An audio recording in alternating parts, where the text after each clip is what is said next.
Alors que d'intenses combats sont signalés dans les Massissi, plus précisément à Kinyumba, mesdames, mesdemoiselles et messieurs, depuis la matinée de ce 27 février 2026, nous venons d'apprendre, n'est-ce pas, que les États-Unis d'Amérique viennent de surseoir les sanctions qu'ils envisageaient contre le Rwanda. Alors, de quelles sanctions s'agissait-il?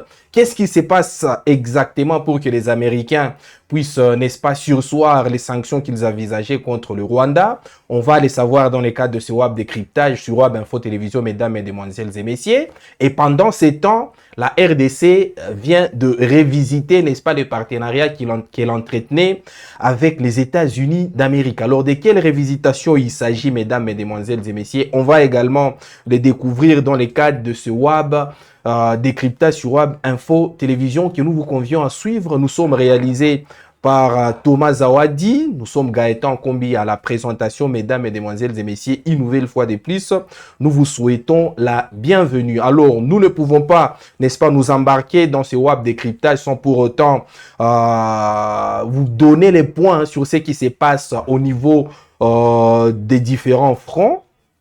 Au Nord Kivu, des fronts qui opposent les forces armées de la République démocratique du Congo et leurs alliés, les Wazalendo, au M23.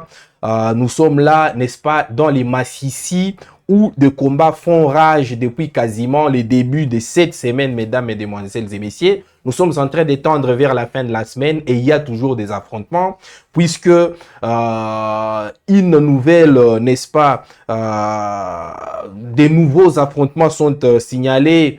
Cette fois, nous sommes à Kinyumba, dans les territoires des Massissi, depuis, n'est-ce pas, c'est vendredi 27 février 2026, mesdames et messieurs. Alors, nos sources nous indiquent que les combats ont commencé tôt ces matins et interviennent dans un contexte marqué par une recrudescence des violences dans cette zone stratégique de la province du Nord Kivu. Alors, ces combats interviennent, n'est-ce pas, 24 heures après ceux qui ont, n'est-ce pas, ceux qui se sont produits. Cette fois, c'était à Nyabiondo, dans les territoires des Massissi. La localité de Nyabiondo qui a été, n'est-ce pas, la cible de frappe des drones des forces armées de la République démocratique du Congo aux environs des 18 heures locales. Alors, depuis le début de cette semaine, des affrontements sont toujours signalés dans les Massissi. Ils se sont rapprochés des Rubaya, où d'ailleurs le colonel Willy Ngoma, porte-parole de l'AFC M23, y aurait perdu la vie, n'est-ce pas, des suites de bombardements qui avaient été, n'est-ce pas, menés par les drones appartenant aux forces armées de la République démocratique du Congo. Alors, jusqu'à l'heure actuelle, l'AFC M23 n'a toujours pas communiqué officiellement concernant la mort du colonel Willy Ngoma, et même les circonstances de sa mort ne sont toujours pas élucidées. Voilà pourquoi nous vous informons avec énormément de prudence, puisque ici, sur WAP Info Télévision, les faits sont vraiment d'une importance très capitale. Les faits guident chacune de nos productions, mesdames, mesdemoiselles et messieurs. Donc, retenez que dans les Massissi, il y a toujours des affrontements au niveau des Kinyumba entre les forces armées de la RDC et leurs alliés, les Wazalendo, contre, n'est-ce pas, l'AFC M23 dans les Massissi. L'AFC M23 qui a d'ailleurs récupéré quelques localités jeudi dernier et qui, n'est-ce pas, ne cesse de contre-attaquer contre l'offensive menée ou disons déclenché par les Wazalendo depuis le début de cette semaine pour, n'est-ce pas, essayer de reconquérir les localités perdues, mesdames, mesdemoiselles et messieurs. Alors, comme je voulais annoncer en liminaire, ces nouveaux affrontements surviennent, n'est-ce pas, au moment où nous venons d'apprendre que les États-Unis d'Amérique viennent de suspendre temporairement, suspension temporaire, des nouvelles sanctions qu'ils envisageaient contre le Rwanda. Alors, c'est quoi, au fait, les dessous de cette affaire, mesdames et messieurs? C'est une affaire qui a été révélée par le journal Wall Street, le journal américain Wall Street, qui a révélé que fin janvier 2026, le président Paul Kagame a personnellement appelé les sénateurs républicains Lindsey Graham pour demander son intervention concernant, n'est-ce pas, les sanctions qui étaient envisagées par les États-Unis d'Amérique contre le Rwanda, n'est-ce pas, concernant bien évidemment son implication dans la guerre à l'est de la République démocratique du Congo. Alors, à son tour, le sénateur qui a été contacté par le président rwandais Paul Kagame a plaidé auprès de la Maison-Blanche, arguant, n'est-ce pas, que le Rwanda reste un partenaire fiable des États-Unis et que des sanctions risqueraient de l'aliéner. Résultat, les sanctions envisagées ont été mises en attente indéfiniment.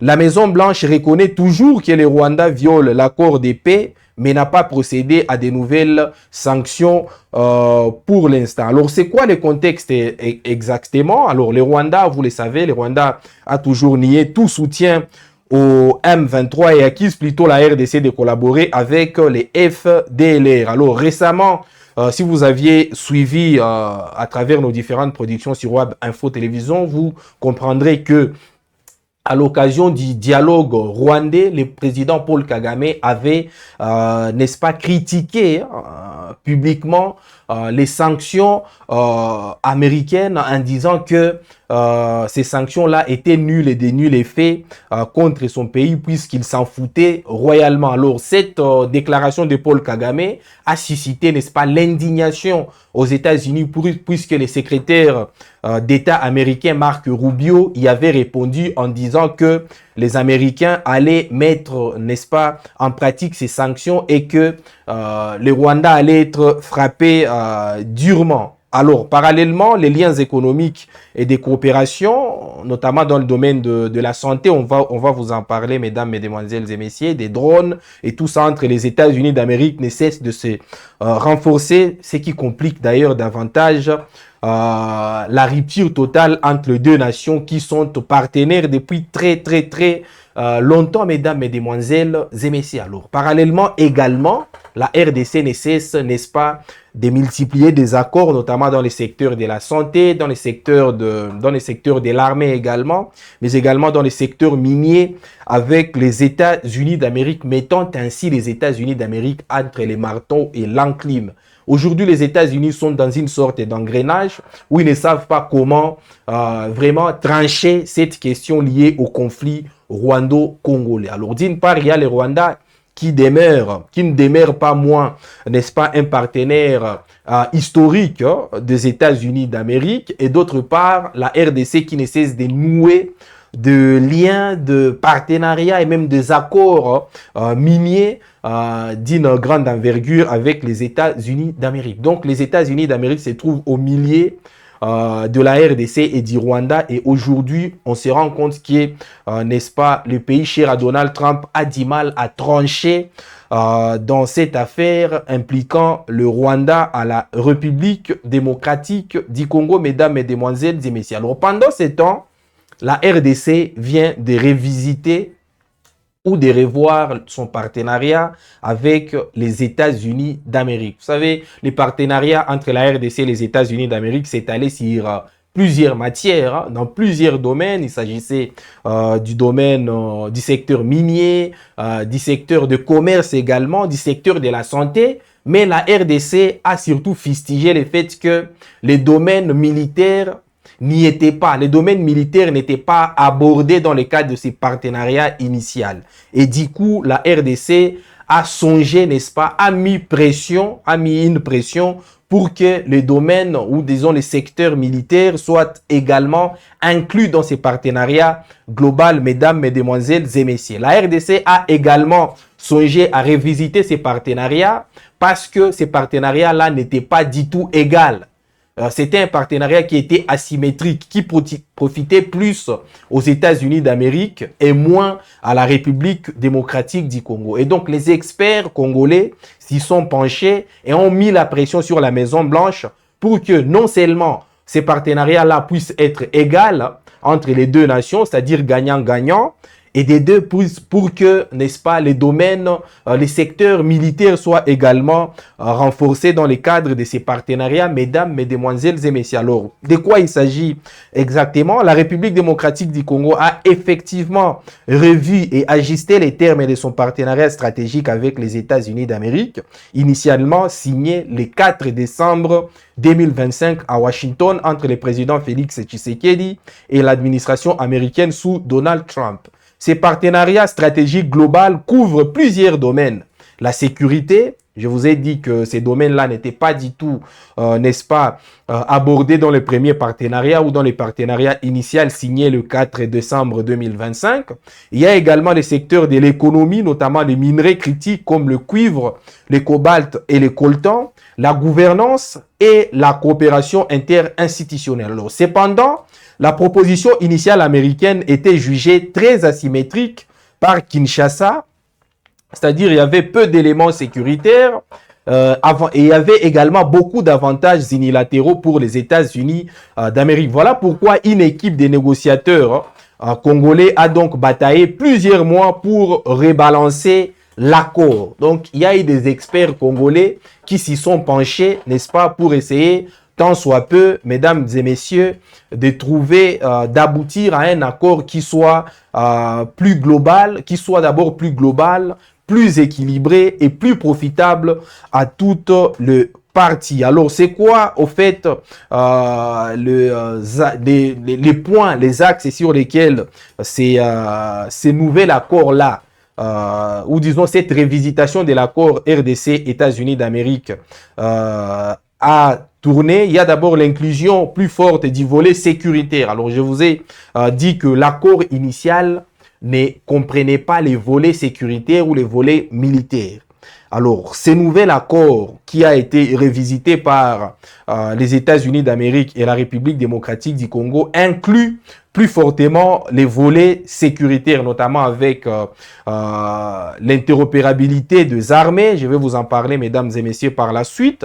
La formation des forces armées de la RDC, le partage des renseignements, mais également des manœuvres conjointes de sécurité. Alors, il y a également les mécanismes de suivi plus équilibrés, avec notamment la mise en place d'un comité de pilotage conjoint sans présidence systématique américaine. Alors, il y a également la garantie, ou disons les garanties sur la souveraineté congolaise, notamment sur les ressources minières. Ces ajustements ont été rapportés récemment, fin février 2026, comme une révision réussie de termes pour rendre les partenariats plus équilibrés et mutuellement bénéfiques, n'est-ce pas, aux deux parties, mesdames et messieurs. Alors, le secteur de la santé n'est pas en reste, puisque ce secteur-là a également fait l'objet de cette révisitation. D'ailleurs, je vais vous en parler plus tard, mesdames et messieurs, toujours dans le cadre de ces décryptages. La RDC vient de formaliser un accord dans le domaine de la santé avec les États-Unis d'Amérique autour, n'est-ce pas, de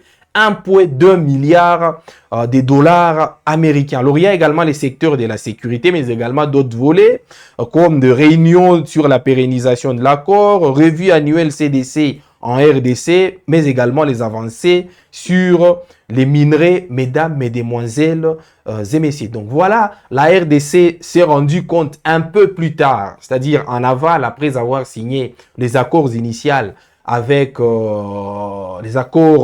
l'accord initial, pardon, avec les États-Unis d'Amérique, que certains domaines n'étaient pas vraiment abordés. Et le rare domaine qui était abordé dans le cadre de cet accord initial était plus bénéfique aux États-Unis d'Amérique et non fortement à la République démocratique du Congo. Voilà pourquoi les experts de la République démocratique du Congo ont jugé mieux de s'y pencher pour, n'est-ce pas, rattraper ces retards-là et rendre cet accord plus bénéfique à la République démocratique du Congo et surtout le rendre plus holistique, contenant, n'est-ce pas, ou abordant plusieurs domaines, notamment les domaines de la sécurité avec plusieurs angles fixés sur la formation des forces armées de la RDC, les partages des renseignements et bien d'autres aspects sur lesquels, mesdames et messieurs, nous allons devoir revenir dans les cadres de ce WAB décryptage sur WAB Info Télévision. Alors dites-nous en commentaire si vous êtes en train de nous suivre. Je sais que vous êtes très nombreux, éparpillés à travers les mondes. Vous êtes au nord Kivu, vous êtes au sud Kivu. Vous êtes également à Rubaya. On a appris que la connexion Internet a été rétablie à Rubaya. N'hésitez pas, n'est-ce pas, mesdames et messieurs, à nous donner vos différents points de vue. Il y en a qui nous suivent depuis la diaspora congolaise, aux États-Unis d'Amérique, en France, en Angola et dans plusieurs pays vraiment du monde entier. N'hésitez pas, mesdames et messieurs, à nous dire comment vous nous suivez et à partir d'où vous les faites.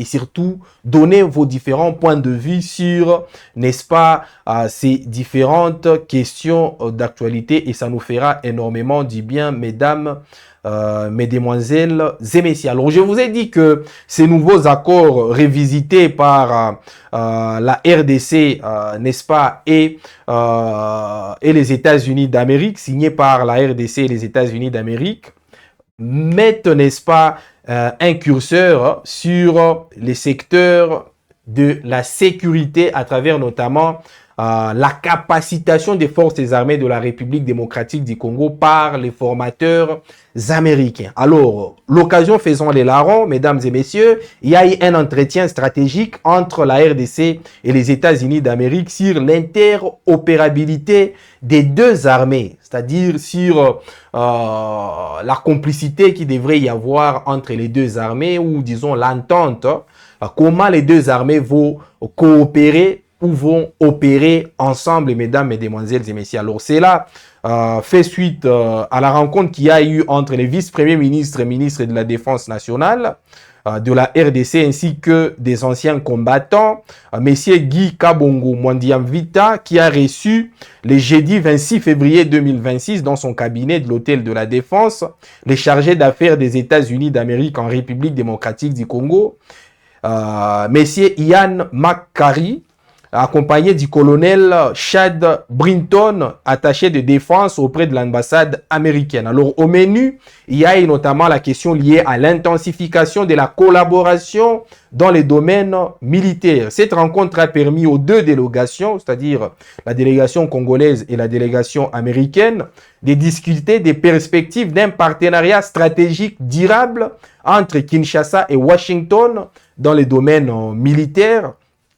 La diplomatie américaine, ou disons les diplomates américains, Ian McCarry, a mis en avant la qualité du dialogue qu'il a décrit comme constructif et a souligné l'importance d'intensifier la collaboration dans les domaines militaires. Alors, les discussions ont notamment porté sur le partage des renseignements pour améliorer l'efficacité opérationnelle des forces armées de la République démocratique du Congo. Je vous en ai parlé, mesdames et messieurs. Il y aura dans les cas de ces partenariats une sorte de partage de renseignements entre l'armée américaine et l'armée congolaise. Il s'est également agi, n'est-ce pas, de la mise en place de programmes de formation destinés à renforcer les compétences des forces armées de la RDC, c'est-à-dire la capacitation, la formation des FARDC par, n'est-ce pas, les instructeurs américains ou globalement par l'armée américaine afin que les FARDC puissent répondre, n'est-ce pas, assez efficacement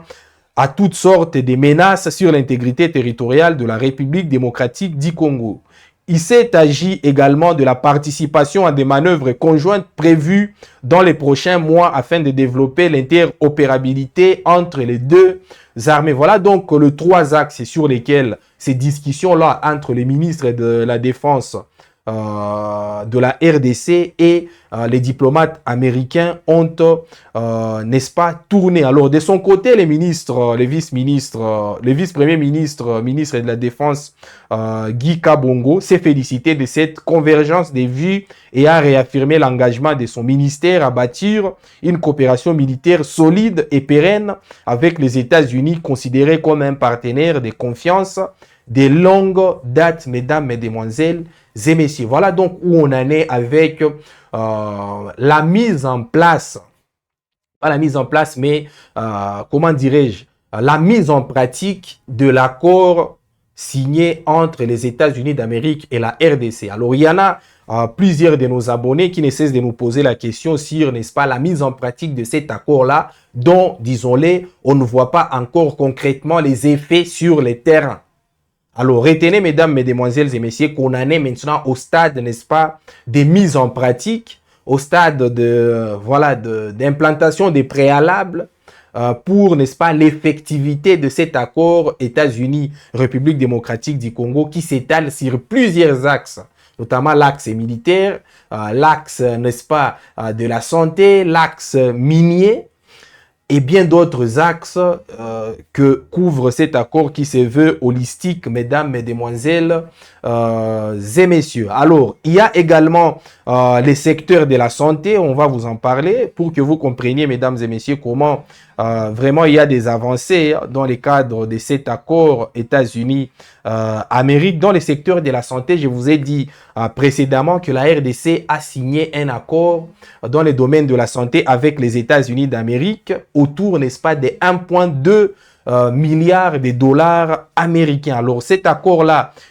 qui a été d'ailleurs officialisé par le ministère congolais, n'est-ce pas, de la santé, couvrira la période entre 2026 et 2031, a donc précisé le ministère congolais de la santé. Il comprend 900 millions de dollars d'aide ciblée du gouvernement américain et 300 millions de dollars de dépenses de santé intérieure, progressivement acquis par le gouvernement congolais. Alors, sur quoi sera axé cet accord autour des 1,2 milliards de dollars signés entre la RDC et les États-Unis d'Amérique dans les secteurs de la santé? Il s'agira notamment de axes comme le VIH-Sida, la tuberculose, le paludisme, la santé maternelle et infantile, l'éradication de la poliomyélite, la surveillance épidémiologique, le développement du personnel de santé, ainsi que la préparation et la réponse aux situations d'urgence, a donc indiqué le ministère congolais de la santé, mesdames, mesdemoiselles et messieurs. Voilà donc les sortes de concrétisations de cet accord global entre la RDC et les États-Unis d'Amérique, mesdames et messieurs. Il y a des avancées aussi bien dans les secteurs de la santé que dans les secteurs militaires. Je venais de vous en parler. Dans les secteurs de la santé, un accord concret a été signé autour de 1,2 milliard de dollars entre les deux nations. Et dans les secteurs militaires, il y a eu une réunion, n'est-ce pas, entre le ministre congolais de la Défense et les diplomates américains chargés, n'est-ce pas, de la défense pour, n'est-ce pas, essayer, tant soit peu, d'étudier la faisabilité et les axes sur lesquels tournera cet accord militaire-là. Je vous ai parlé de la formation des FARDC par les instructeurs américains, mais également le partage de renseignements entre les deux nations afin de mieux opérer sur les terrains, mais également de manœuvres, d'opérations conjointes entre les deux armées. Donc, du fait de cet accord, il y a possibilité de voir un jour l'armée américaine opérer aux côtés des forces armées de la RDC sur les terrains, mesdames, mesdemoiselles et messieurs. Alors, il y a d'autres angles comme, n'est-ce pas, les équipements également qui pourraient, n'est-ce pas, provenir des États-Unis d'Amérique pour venir, n'est-ce pas, renforcer les équipements dont dispose l'armée congolaise, mesdames, mesdemoiselles et messieurs. Alors, nous restons toujours dans le cadre diplomatique, cette fois en abordant l'épineuse question liée à la candidature de la RDC à l'Organisation internationale de la francophonie, mesdames et messieurs. Alors, on savait que la RDC avait, n'est-ce pas, émis le vœu, n'est-ce pas, de se porter candidate au secrétariat général de l'OIF, mais on ne savait pas encore de quel candidat il s'agissait pour la République démocratique du Congo. Cette fois-là, c'est officiel, mesdames et messieurs. La RDC a comme candidat ou comme candidate au poste de secrétariat général de l'OIF, Madame Juliana Lumumba, la fille biologique du héros congolais, ancien, le tout premier ministre congolais, Patrice Emery Lumumba. Alors, c'est le ministère de la Communication qu'il a, n'est-ce pas, qu'il a affirmé, qu'il a communiqué dans le cadre, n'est-ce pas, d'une annonce publique faite depuis ce 26 février 2026. Qu'est dit ces communiqués? Le gouvernement de la République démocratique du Congo annonce officiellement la candidature de Madame Juliana Amato Lumumba aux portes des secrétaires générales de l'organisation, aux portes, pardon, des secrétaires générales de la francophonie. Cette candidature exprime la volonté du pays de contribuer au renouveau et au rayonnement de l'espace francophone. Forte de plus de 30 ans d'expérience dans la gouvernance publique, la diplomatie culturelle, la coopération internationale et le leadership économique africain, Madame Amato Lumumba est une figure reconnue sur la scène panafricaine et internationale. Elle est titulaire d'un diplôme de l'école de hautes études en sciences sociales de Paris.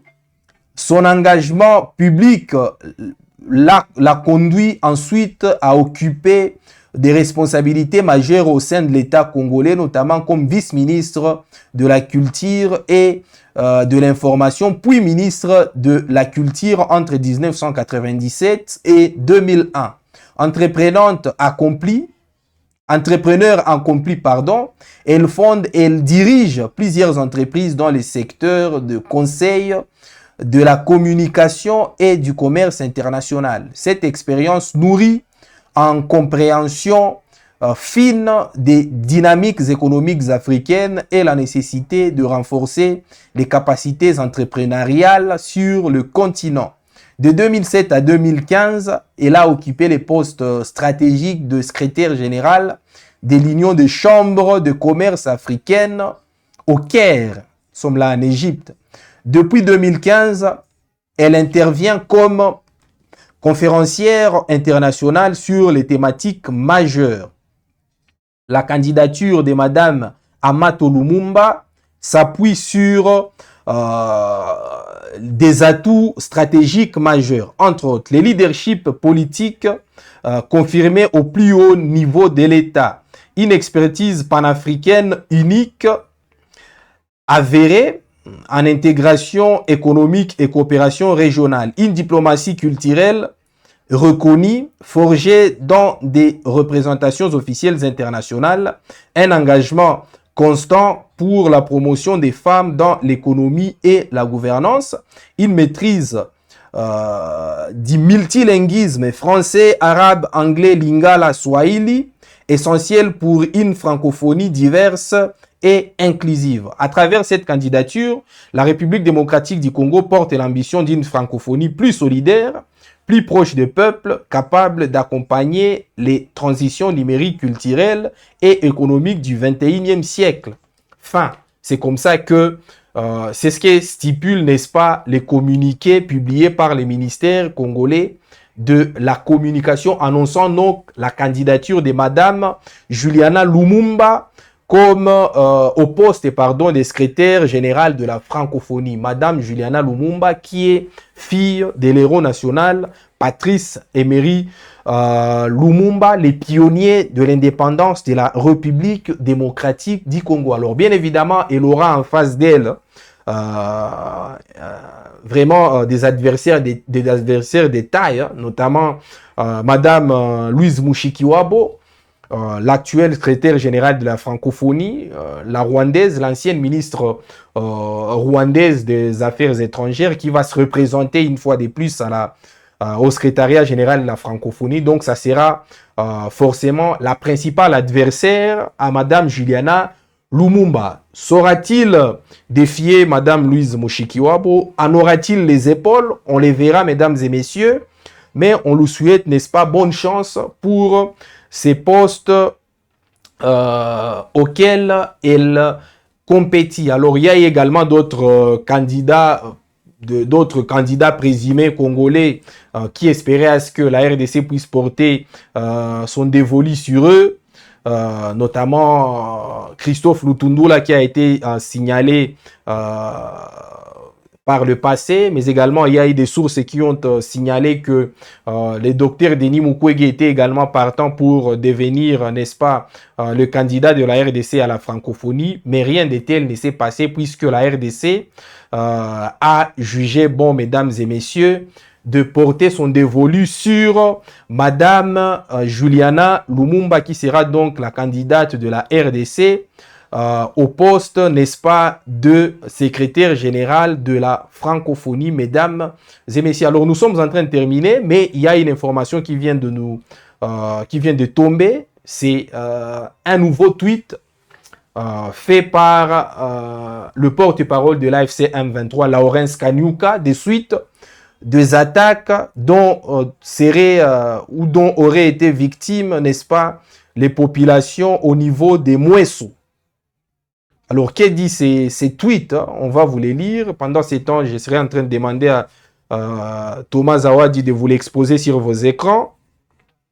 Les mêmes crimes barbares et ignobles que le régime de Kinshasa perpètre chaque fois qu'il déclenche une guerre généralisée refont surface avec une cruauté révoltante. C'est jeudi 26 février 2026, aux environs de 16h15, des forces coalisées, principalement des FDLR, se sont infiltrées dans la plantation d'été de JTN de Mouessou. Dans une ébauche de violences aveugles, ces miliciens ont abattu 19 vaches, dont 15 tués et 14 grièvement blessés, s'attaquant délibérément aux moyens de substance des populations civiles dans une logique de terreur, de punition collective et d'asphyxie économique. Plus grave encore, ils ont ouvert le feu sur une jeune fille de 19 ans, Wamaoro, originaire de Kichanga, qui a perdu la vie sur les champs. Alors, il y a des dessins qui sont juste en dessous de ces communiqués, vous les avez vus. Une vache qui est à même les sols, qui traîne à même les sols, mais également la photo d'une jeune fille gisant au sol, mesdames, mesdemoiselles et messieurs. Voilà donc le tweet du porte-parole de l'AFC M23, Lawrence Kanyuka, qui ne cesse, n'est-ce pas, de plaindre ce qu'il considère comme des crimes barbares et ignobles venant du régime de Kinshasa contre les populations locales, mesdames, mesdemoiselles et messieurs. Alors, Martin Fayoulou également vient de tweeter. Concerne lui, se préoccupe plus de la question liée au dialogue et à la révision de la Constitution. Martin Fayoulou qui vient de manière assez ironique de publier une vidéo ancienne qui date vraiment de très longtemps du professeur André Mbata, aujourd'hui à l'Union Sacrée. Dans cette vidéo ancienne, Martin Fayoulou est en train d'illustrer les propos assez virulents du professeur André Mbata qui était en train de s'opposer à la révision de la Constitution. Alors, je vous ai dit que c'est un post un peu ironique puisque aujourd'hui, c'est le même professeur André Mbata qui est vraiment sur les devants pour, n'est-ce pas, exiger les changements de cette Constitution dont il s'était n'est-ce pas, porté protecteur par le passé. Alors, qu'est-ce qui a changé? C'est ce qui étonne un peu Martin Fayoulou, de voir que l'ancien professeur André Mbata a changé pour devenir aujourd'hui l'un des principaux turiféraires du changement de la Constitution. Alors, qu'a dit Martin Fayoulou à cette occasion? J'exhorte les peuples congolais à ne plus se laisser distraire par les débats inopportuns sur les changements de la Constitution. Tout flatteur vit aux dépens de celui qui l'écoute.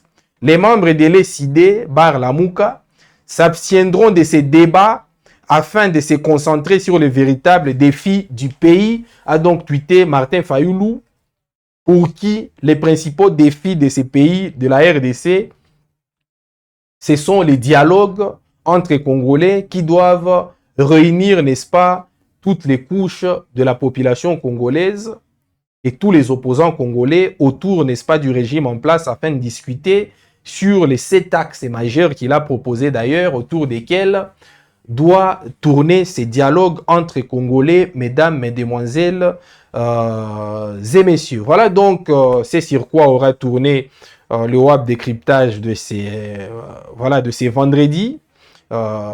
C'est vendredi 27 février 2026. Nous vous avons parlé, n'est-ce pas, de la situation au niveau des fronts. À l'heure où on est en train de vous parler, des affrontements se poursuivent au niveau de Kinyumba. Nous sommes là dans le territoire des Massissi, entre l'AFC M23 et les forces armées de la République démocratique du Congo. Alors, on essaie toujours, n'est-ce pas, de recouper nos différentes sources pour qu'on vienne vous donner, n'est-ce pas, l'évolution, les ramifications sur les terrains et savoir s'il y a de nouvelles localités qui ont été conquises ou reconquises par l'une de deux parties au conflit, mesdames, mesdemoiselles et messieurs. Alors, merci à Thomas Zawadi de nous avoir réalisé. Merci à vous tous qui nous avez suivis. On vous fixe rendez-vous tout à l'heure pour les journaux télévisés, des journaux télévisés sur Web Info. Mais surtout, ne ratez pas le rendez-vous sacro-saint de votre chaîne préférée, les actus chaudes qui vous parviennent, n'est-ce pas? C'est vendredi dans les après-midi aux alentours des 15 h pour ceux qui sont dans la partie est de la République démocratique du Congo, 14 h pour ceux qui sont à Kinshasa, mais surtout 13 h GMT pour ceux qui nous suivent à partir, n'est-ce pas, de la diaspora congolaise. Merci beaucoup.